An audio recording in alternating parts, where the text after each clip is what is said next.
This week on commandN, how video games can make you see better, how to find a job on Twitter, and Chris Anderson from Wired.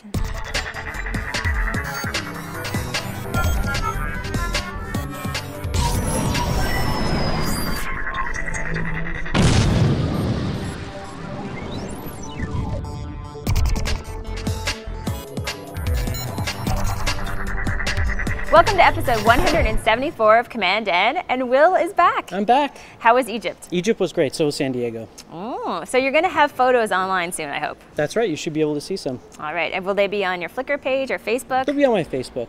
All right, I can't wait to see them, and we have a great interview today with Chris Anderson from Wired. So let's get started.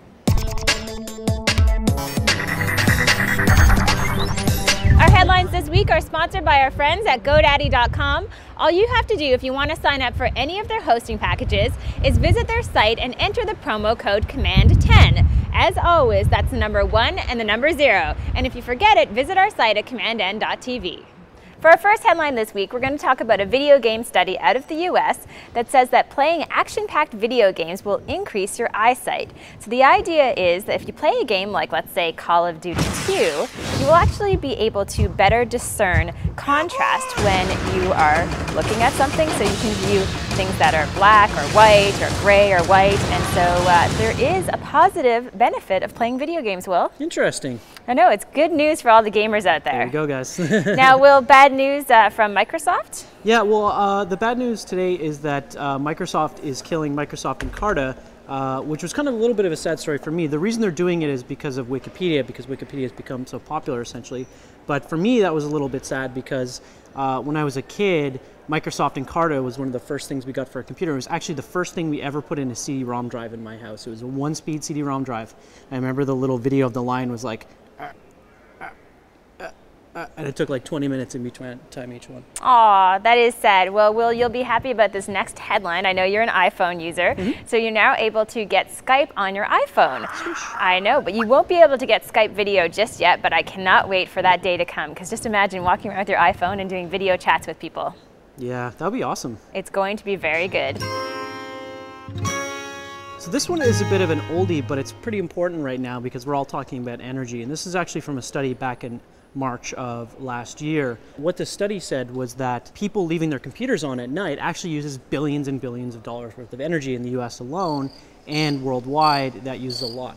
Now, another thing from the study that was interesting to me is that data centers, which is what Google uses and what all these companies use, actually makes up 2% of worldwide emissions, which is about equivalent to what the air traffic industry does. Oh, wow. So they were saying that we should all turn our computers off at night. And I know some people like to leave them on to do torrents and stuff like that, but consider turning your computer off at night, because if we all did, it would have a big effect. I know someone who never turns his computer off, but I'm never going to name names. Connor.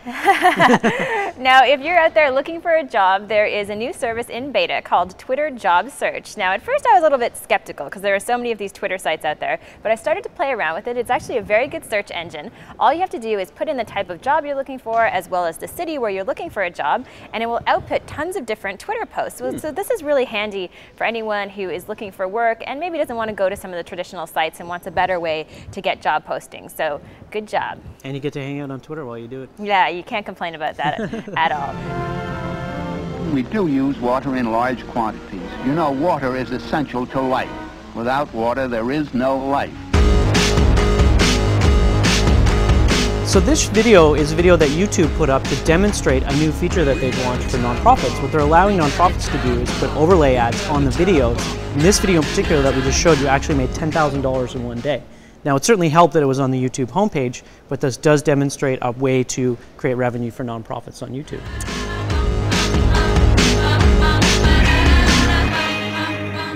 You know, water is essential to life. Without water, there is no life.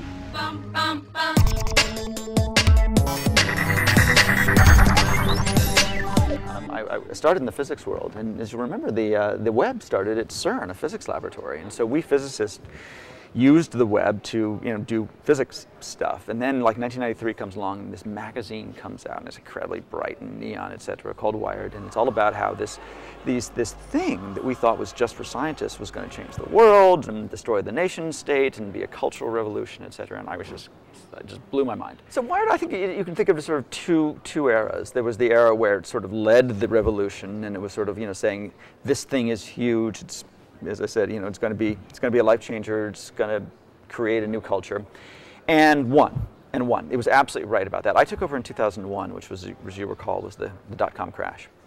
And I had two tests. One test was, do we follow that? Do we still believe what we've been saying for the last decade? And my answer to that is yes. I said this is a Wall Street crash, not a technology crash. The underlying growth trends are continuing. And the second was, okay, if you believe that the revolution has been won, not lost, what do? What do revolutionaries do when the revolution's won? Do you become a counter-revolutionary? Do you join the establishment? And we said, well, okay. What we believe is that the web, everything we said for the last 10 years is true, that the web is going to change the world. And now, rather than focusing on the web, we can focus on the world. We can focus on where that change is happening.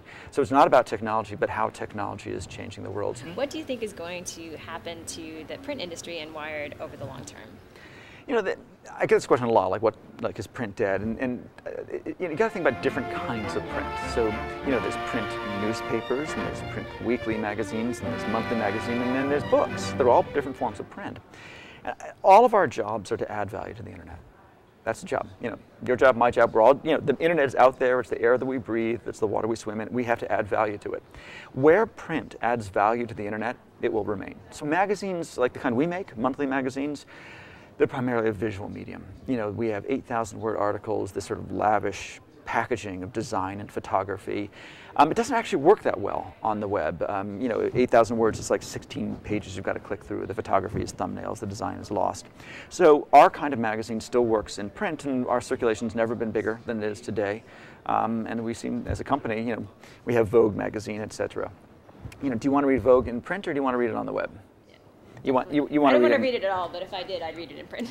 Vogue works brilliantly as a print publication, so that kind of print continues to have a role. Tim Weber has asked, will the economic crash destroy the concept of free and flatten the long tail? And the best way to think about this is to recognize there's different kinds of free. So let's just talk about online. There's two kinds of free online. One is the ad-supported free, that's the media model, and the other is the freemium model, which is that you give away 95%, you sell 5%. Sort of direct payments, but only from a minority of the customers. I think the economic crash is going to slow the growth, or maybe even shrink the online ad model, which is not to say that companies won't continue to make lots of money from online ads, from the media model, Google being the best example, but that not all companies can. And that as a new company, you can't just sort of say, well, we'll build traffic and put ads against it. That model just is not a sure winner, if it ever was. So I think that model will decline somewhat. And I think as a result, the companies that would have otherwise gone for the ad-driven model are going to have to be smarter and go for a freemium model, which is to say come up with at least two products, a free one and a paid one, to think hard about what would people be willing to pay for. So I think it's going to move the free market from ads to freemium.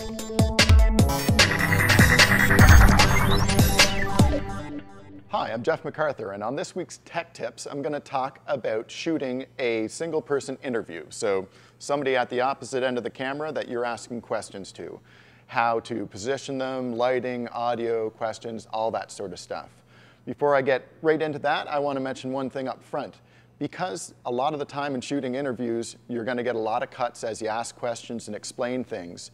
You want to reposition the camera on a cut, or else it'll come off as a jump cut. So that also includes just zooming in and out. You can't take this framing, zoom in, and not move the camera. It'll still look like a jump cut. So a rule of thumb is to change your angle of the camera about 30 degrees whenever you're going to make a cut or whenever you want to zoom in and out. So it gives it that different perspective and kind of fakes a multi-camera shoot.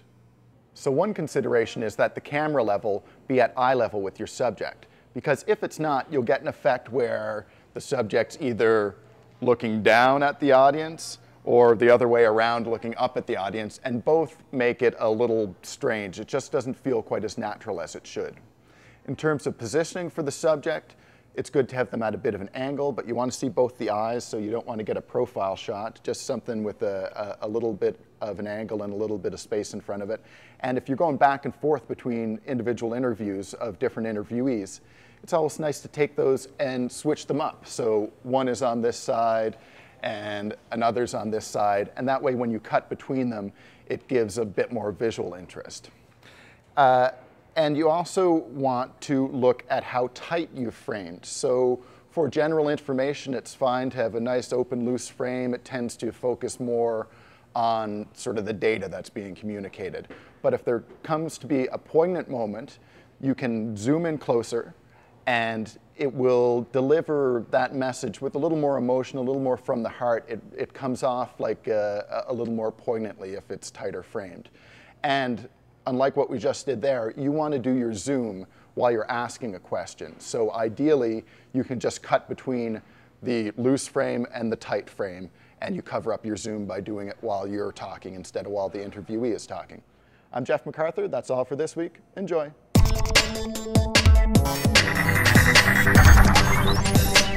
So now it's time for our rock and roll web picks. What do you have this week, Amber? That was a mouthful. Well, my web pick this week is called rockpeaks.com. This is a new website. It was sent to us by the founder, Barnaby. It's a place where you can go and you can find clips from your favorite rock musician. Now, what's neat about this site, let's take a band like Arcade Fire. You can find clips of that band playing live concerts around the world, but also TV appearances that are all listed on the site as well. So it's a fun place to go to explore rock and roll music. Cool. Now, Will, you have a good one for us for travelers. Yeah, my web pick this week is actually, it's not a web pick specifically, but it's a tag system. So for my fellow travelers, you enjoy this. It's a tag that goes on your luggage, and if it's used by all the major airports now, and if your luggage gets lost, they can read it with a barcode scanner. It sends you a text message with where your luggage is and instructions on how to get it. Ooh, I like it. Super handy. That sounds great. Now remember, we're always looking for your segments, so if you do a little video, you can post it up on YouTube and put the link on commandN.tv or send it to us at info@commandN.tv. And of course, we'll see you in the comments on our website. Thanks for watching, and we'll see you soon.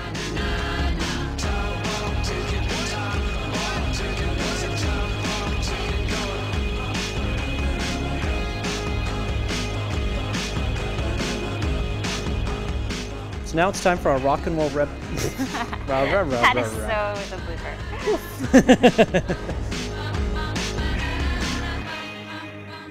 You know, water is essential to life.